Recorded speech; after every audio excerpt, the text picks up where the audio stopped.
नमस्कार. तर ज्या विद्यार्थ्यांनी स्टाफ सिलेक्शनचा म्हणजेच SSC GD चा फॉर्म भरलाय अशांना प्रेफरन्स देणं गरजेचं आहे, तरच आपल्याला जे तो हॉल तिकीट जनरेट होणार आहे.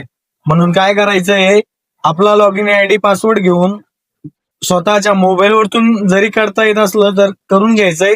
जर करता येत नसेल तर व्हिडिओच्या लास्टला मी प्रोसेस देणार आहे, त्या प्रोसेस नुसार आपण करू शकता.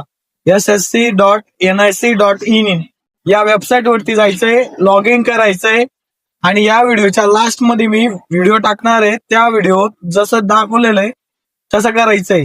जर आपण हे केलं नाही तर आपल्याला पेपर देण्याची तारीख येणार नाही, म्हणजेच आपल्याला पेपर देता येणार नाही. म्हणून ही संधी सोडू नका. लवकरात लवकर जसं मी व्हिडिओमध्ये सांगत आहे किंवा दाखवत आहे तसं करून घ्या. आणि 27 तारखेपासून पेपर चालू होणार आहे. प्रेफरन्स नंबर 1 जर निवडला आपण तर 27 ते 2 मे, 2 मे ते 9 मे, 9 मे ते 18 मे असे प्रेफरन्स आहे. ते प्रेफरन्स आपल्याला ऑनलाईन दिसून जाईल. हे करा आणि पेपर द्या.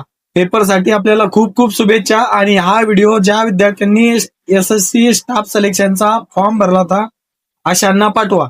माझा आवाज थोडा बिघडलाय तरी बी मी हा व्हिडिओ बनवतोय, कारण की काय आहे, जर आपण हे केलं नाही तर आपल्याला पेपर देता येणार नाही. म्हणून हा व्हिडिओ ज्या विद्यार्थ्यांनी फॉर्म भरलाय अशांपर्यंत 100% पोहोचवा. हा व्हिडिओ आपल्या जवळच्या मित्रांना शेअर करा आणि या ID ला फॉलो करायला विसरू नका. धन्यवाद.